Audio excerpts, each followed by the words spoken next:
Hey guys, welcome back. It's Lau from Mortal Compass, and I am here to bring you Company Heroes 2.0 review. When I originally spent $600 and played the 1.0 version of the game and reviewed it, I recommend that people do not purchase the game, as it was great in form and table presence, but bad in gameplay and flow.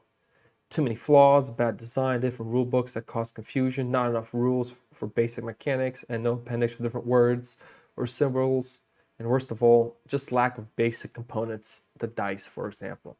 So after a year of receiving my game and getting to a 2.0 print and play version of the game that was consistently updated, and I kept keeping up the updates of the print and play version, I had probably 3 different versions. It actually got annoying at one point, but we did it.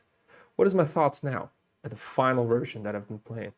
With the Kickstarter coming out shortly, would I recommend spending the money on this game, or would I tell you to pass, as I did in the 1.0 version when I reviewed it earlier? For those looking for the quick answer about a game that was once a 6 out of 10 and where does it stand now, my recommendation is to purchase the game if you're interested in World War II tactic games, or even in competitive games, or if you love games where everything just keeps building up more and more and more and more. It's just a non-stop crescendo until the very end. What has changed is making me totally switch my thoughts about the game. Why do I now say go get it if you get an option, when before I was very much not in favor of purchasing it? Let's start with components. I have little to say here as I have not received any component updates to the cathedral or the bunkers, which were badly designed in the first edition. Rumors are they have updated the bunkers to hold the unit trays, and the cathedral will not really be changed other than a possible floor base added on. The unit miniatures were great in my opinion in the first edition, and I still think they will stay true for the second edition. As you recall, the vehicle trays were unrealistically low in the 2.0 version. It's stated to include 25 trays they have an update pack coming to that, compared to the 6 in the previous version. So you can buy an update pack of 25 trays compared to 6 in a 4-player core set in the previous version of the game. Dice was another poorly calculated amount, to the point that it increased the game time. With the 2.0 version, it's stated to have more than double dice if you purchase what I have purchased. That is something developers clearly realized early on was a problem and have addressed it. Table presence. The table presence is huge and glamorous, and when you play it, it feels like it's a war. It legitimately feels like you're playing a World War II game. The miniatures of buildings standing or destroyed just look amazing. The cathedral does look amazing, but it doesn't function as well as the destroyed and standing buildings. But the problems we have come upon more and more is that the game itself is too big. We play a lot of 3v3s and 4v4, and it doesn't fit on a 4x6, 4 foot by 6 foot table. When I mean it doesn't fit at all. Like, it's just ginormous. You can watch some of the playthrough videos. Now, I can't complain too much, as I did get to play TI4 with 6 players on the same table, and it took up more space than Company Heroes did. But that's because Company Heroes does come with great army trace, and TI, you just have to put your units everywhere. It's not a bad thing. It's just a thing to be aware of when looking at this game. Everything was designed to be noticeable. If you're playing 1v1s, 2v2s, you're fine. As soon as you rip out 3 panels, you get to the 4th map panel, it gets huge. Ease of play. This is what I found the most frustrating in the first edition. And I even made a separate video going into detail about all the issues I had with just the gameplay alone, taking away components and everything. The game originally came with 3 rulebooks, and actually I just found out recently it came with 4 rulebooks from the solo rulebook that was added in if you bought the solo expansion. And the rules changed between books, and some rules were in one book and not another book, and it was just a pain. Anybody who plays it will agree the rules were just lower placed. They have gotten rid of rulebook, which is a win, and have included a glossary commander overview book to help better understand the rules with different situations. Night and day difference. What's also nice is that if you're a 1.0 backer, you will have all the rule changes in blue color to see what's changed, where instead of having to read the whole rulebook. The good things is that gameplay hasn't changed, but has been revised to much better flow all around. Balance. What about the balance of the game? 1.0. In 1.0 version, the big 6 to 8 player battles, the Allies' win ratio was 1 in 10. They did not win games, and maybe we had made mistakes or players didn't understand how to play with them or whatever it could have been, but it was not a good thing for balance. This is where a lot of the focus was placed in last year in the developing of the 2.0 version, and you can tell. And let me tell you something, all the faction updates and balances and unit compositions were updated in an absolutely positive way Every unit was redesigned for a specific purpose. Anyone who has 1.0 version should update their game just for this reason alone, just to get all the changed unit stats. The changes have deeply impacted the British in such a positive way. Now, if the updates, the Allies are winning far more or losing with just a slight number of points, night and day difference.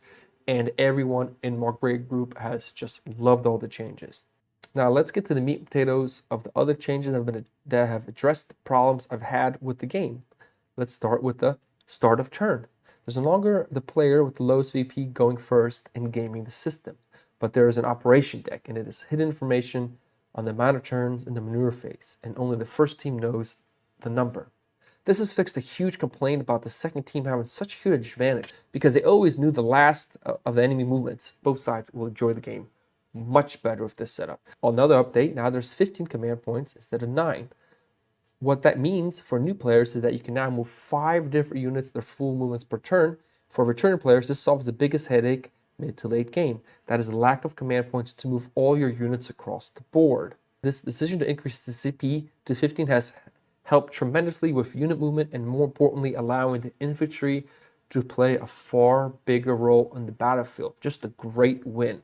I would recommend more than 15 CP, but 15 is far better than 9.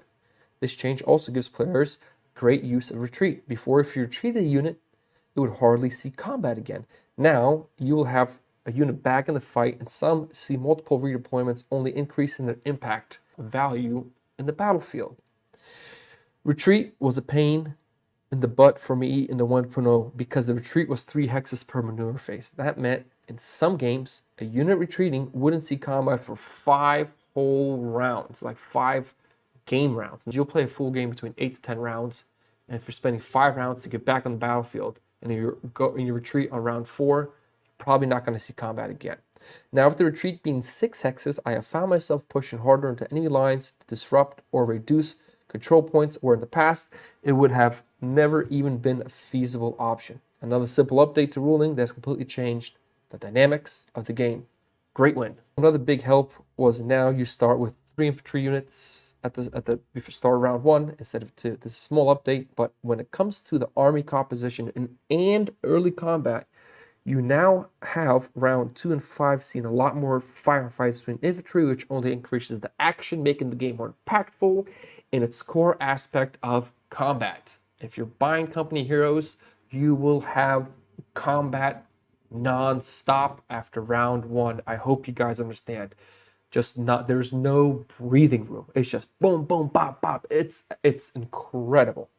And the infantry play is now much more feasible and felt throughout the course of the game. Another great thing, all the commander cards have been revamped and updated to more properly bring in a diverse feel to the overall commander decision. When I mean all, I mean all. They added more call-in commander options, just amazing because it opens up more dynamic map plays and reduces turtling. Another small change was now you start with 3 random commanders instead of 10. People would just get analysis paralysis in the decision. Now you just get 3, and you choose one of your 3, and you just move on. And it just increases the game, just pop, pop, pop, pop, moving. Another win. Also, when you completely unlock your 4th commander tier, you can then trade 2 XP for any 1 resource, which is another simple rule update with great impact. So when you amass XP that you don't have any use for, you can exchange it for resources to buy more units, upgrades, this and that. Great win. They added a whole new action called Assault. What it means is that when you want a hex that an enemy is on, you can assault that hex, and if during the damage phase the enemy dies, you will automatically take the hex before the income phase. This helps with play before, where if an enemy ended on a VP hex or any resource hex, it would take 2 turns to take that hex over. 1 to kill it, and then a 2nd turn to step on it. But now you can take it on the same turn. Another part of this feature is that if an enemy leaves the hex, you'll automatically take the hex during the maneuver phase. This is one of the only additions that I think newer returning players will have to adjust to. But once understood, just increases the most important thing about company heroes and the only reason why I play competitive games: action. They have consistently been adjusting the references to help make the assault move less confusing to returning and new players. Another win. Rules on defensive emplacements have been updated. Before, you had to target a sandbag and do 2 damage to destroy it. Now, If you assign 2 damage to a hex, all defenses are removed at the end of the damage phase. That's it. Also, another thing, which is not even my notes here, but now all emplacements are just 1 command point. So very simple to place and very simple to remove, but during the battle, they provide a great amount of playability now. Another simple update with great simplification of overall play. Good job, Macro Games. Another huge gripe I had was poorly executed MG design, where the pinning was extremely powerful, and when playing turn-based, you could, with 1 MG, completely pin 3 units on a turn, which was game-breaking at times. I remember a game where I was able, with 2 MGs, to push the entire enemy army back to his base and just pin all these units in the area. Now, they have changed it, and now it's called Overwatch. And what it did to the MG confusion is fix all of it, in my opinion. For players that are returning, you'll understand what I'm talking about. For new players, I'll kind of explain a little bit. If you notice this review, I'm not going into super depth, but I am telling you the core of it. So what is Overwatch? MG still have the power to control the battlefield, but during the damage phase, they can now only pin 1 unit and only damage the unit they pin. Before, it was just you pin everybody, allowing for flanking maneuvers. They also fixed the problem of during the maneuver turn where the MGs could pin units. Now in the maneuver phase of an MG setup, a unit can still move through its firing arc. For those that have not played it, don't worry about it. Players that played it, you'll understand. But they will take 1 damage for each hex that they move through in that arc. Easy, simple, concise fix to the MG problem. A win in my books. XP system was updated to allow more XP to be gained during the game. XP is now an overflow, in abundance, but in a good way. I remember one game where I received 6 XP in 1 damage phase. This allows commanders to level up faster, for more unique gameplays events to happen. It allows for better unit upgrades. Everything just becomes so much more dynamic, just expanding from that. How it works now is now 1, every income phase you get 1 XP just because you have an income phase. 2, for every different unit you assign damage to, you get an XP. And 3, for every unit that you lose, you get also an XP. All 3 different ways of gaining XP make sense. Even thematically, they make sense. And only benefit an attacking player. The more players you have attacking, the more enjoyable the game is. Win in my books. This is a game where you can turtle, but it's not gonna work in your favor. Man, and it's good. It's really good. Another weird ruling they had was that you couldn't store over 9 of any resource before or receive more than 4 resources per income phase. It made no sense to me why you would be punished for holding on to resources to make a big purchase later on in the game. The new ruling update now is you can store unlimited amount of resources and receive as much resources as you can per income phase. Another simple ruling update with amazing gameplay results. Just another win in the book. Like, everything you've been doing right so far. It just feels, I'm telling you, it just feels great. You could probably tell just by the energy flowing from me. Even talking about it compared to 1.0 just makes me happy. My $500 some feels like it's getting its money's worth, and it's definitely getting more table time. Okay, let's continue on. These are some key changes that just bring this game to life so much more. Every battle is different. Every game provides different ways of winning, different explosions, different gameplays, different outcomes. I could play against the same faction over and over, and each game feels different, new, and a learning experience. And that's what any game experience should be in board gaming. That's what we want. I don't want to play meta. I want to play a game. I want to be challenged. Now, I do still have some concerns that I must also talk about, that I'm not sure how I feel about. It's not a good or a bad concern. It's just the concerns I must address. I have to be realistic with you guys. I mean, there's a lot in 1.0 and 2.0 have changed, but some things I do still want to talk about. Some of the army changes, I think, are a little too much, where it doesn't feel like the faction from the video game. Now, I know this isn't a video game, and a board game has to make implementations make sense, and in many changes, and that may mean changing the dynamics of certain factions. But this faction I'm talking about is the OKW. They are a unique faction in the fact that they can deploy their tier 2 and tier 3 building in the battlefield and later spawn units for them, which is a huge advantage if you can push a tier 3 building to the middle of the battlefield and defend it. And you can spawn tanks right in the fight. Now, the drawback before was that if an enemy destroys your building, you would lose that tier and you would have to rebuild it again to build any units. In the updated version, it doesn't matter if you push a tier 2 building or if you push a tier 3 building, because if it's destroyed, you can still keep spawning those units at your base, at your home base. So you don't have to rebuild them. I just don't like these changes for the OKW. It really hurts aggressive nature of the OKW and also the uniqueness of them. Is this a game-breaking issue? Absolutely not. You guys, please understand. But it is, I think, in the wrong direction. It could just be my aggressive playstyle speaking out and wanting to keep things the same. Still a great faction. Just being a nitpicky player now. Another change they're implementing is splash damage. This is a unique status that only very few amount of units had. It means that when you do damage, all adjacent hexes are dealt 1 unblockable damage. In the 1.0 version, this was a very finicky system, as it would damage all infantry, light vehicles, and hidden units for 1 damage. It was very strong. Now, the updated change of the splash still happens, but only damages adjacent units that are within sight of the target that it attacks. This change was good, but the problem was they updated many units to have the feature, splash feature, that now more units are implementing it, and it just feels like it's too much splash for me on the board. And the change, again, it isn't game breaking for me. It's not absurd. It's just not there in my opinion. Does it break the game? No. Do I like it?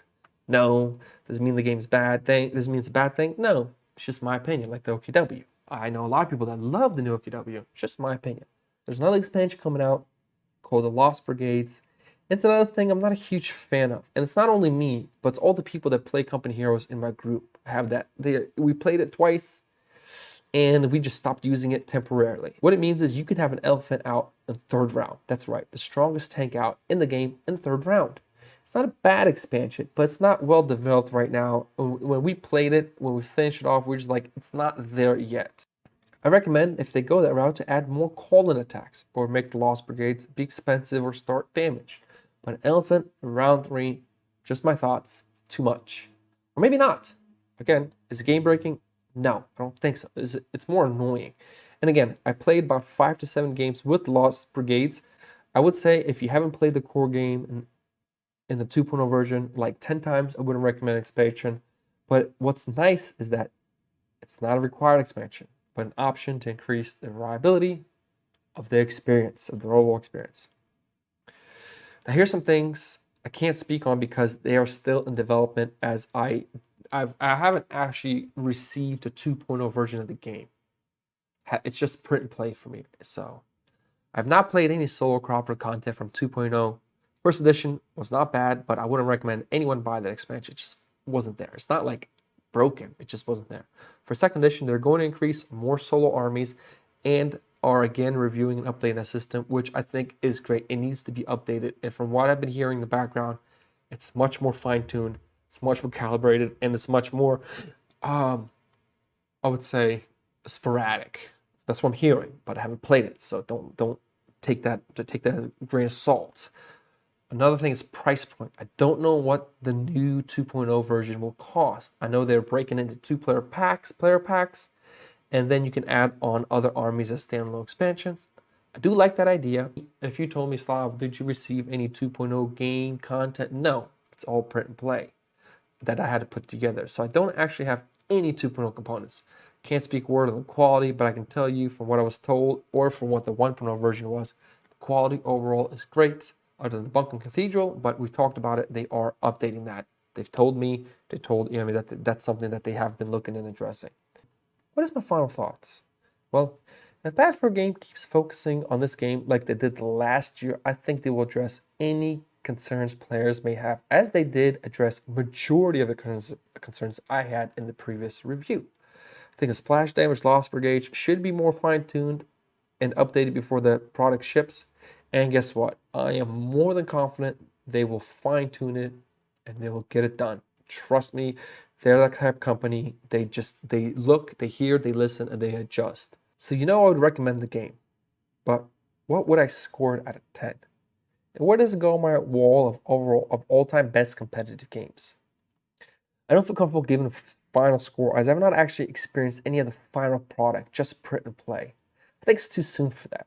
But if we took the components, changes, and updates that we know of, I would have to give this game and this is the only other game I've ever rated that high, a 9 out of 10. That is only focusing on what I have experienced. This is dangerous for me to say, as you must understand, when the final copy arrives, it could change a bit or a lot. We can get the final copy and it'd be a mess. But if they do what they say they are doing, I don't think the score will change. If anything, I think it might even go up. I feel very confident Backrow Games will take the proper steps to fix the component issues and update the cathedral and bunker. And man, it would almost be the perfect war game. And especially if it's a World War II theme with tanks and stuff. It's a lot of tactics, it's a lot of strategy, and just all around explosive fun to play. Oh man, I wish you guys could come down to my house and play. Honestly, it's fun. Grab some beer, grill some burgers, and let's get to war. And here's the thing. Did I tell you guys you could play this game a 4v4 under 4 hours? Or that you can technically play a 5v5 or 6v6 if you have the table space and designed map for that sizes? You know what I mean? What about the non-stop progression of violence on the board where every round is just more and more chaos until the victory point score is reached? You know what this reminds me of? This is kind of strange. So I go to a board game place. This is not even on my review. And I watch people play Warhammer. In Warhammer, if you look at the theme and everything, like I see the books and like it's supposed to be like chaos and death and this and that. But when you actually watch people play a tabletop game, it doesn't feel that way. Here, this is like what Warhammer would have been, should have been if it was World War II theme. Just it literally progressively gets more violent, more chaotic. You literally feel like you're just like blah, blah, blah. Like I think that's a good analogy. Maybe not. I have bad analogies. Let me get back to my script here. What about the time I had a mortar team have a double crit and wipe out Steward tank that was about to push into my support line and wipe out my supporting units? Did I tell you about the American Jeep that survived 8 dice of assigned damage with 1 health left? This is what makes this game so good. Those crazy moments that are just so memorable. We didn't even talk about upgrading your units, to be even more better, to be more like better and beneficial on the battlefield as the game progresses. You want him to live. You're just like, you know what? I want this guy to come back. I've invested so much in him. Let me retreat him, get him back out there. I enjoy the video game, and this is the best video game to board game implementation that I have played. This War of Mine comes pretty close. Now, my competitive board game, where does this fall? If you're talking a game with more than 2 players, 3 players plus, this game has topped. Oof.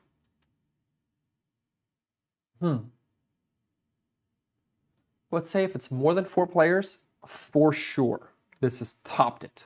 If you're playing a game with more than 4 players, this has topped it.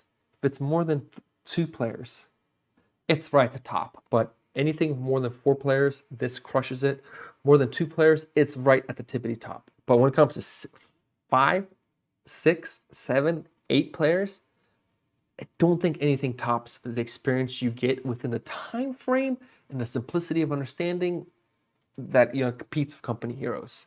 I want to thank Backrow Games specifically, well, technically everybody on the team, but Chris, Brian, Marcel, and even people on the Discord, Hamster, all the people that have been there playing with me. And then also just the game community that comes down to my house to play. If you're watching this review and you play at my house, thanks to you also. And the most importantly, I really hope that people understand, if Backrow Games keep doing what they're doing with the first edition, coming back to the original backers and helping them out with the update packs and everything, I think the 2.0 edition will pay dividends in all their future endeavors. Thanks so much, guys. Hopefully this long review helped you get a better overview. And if you want to watch a bunch of our gameplay players of 2.0, you could find them somewhere on YouTube, someplace there. But yeah, thanks so much once again. Hopefully this helps you guys out in making a decision about whether the Company Heroes 1 is even worth it, and if you're a 1.0 backer, what is it about 2.0 that's really worth updating? Thanks so much. Peace out.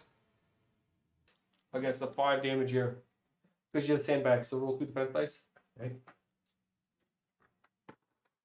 Ooh, that's a white. That's a white. Holy crap. That's another victory point. That's another victory point, another experience point for you. Oh, and the field is clear. And blocking it. Yeah, do you block any of them? We are moving on. Who's this? Skim's right. Yeah, and this is dude, another victory for you guys. Okay, that's a big one. That's what I'm talking about. Now you get to roll two. Now you're attacking him with 2 HE dice. Zach, you get to roll 2 HE defenses against your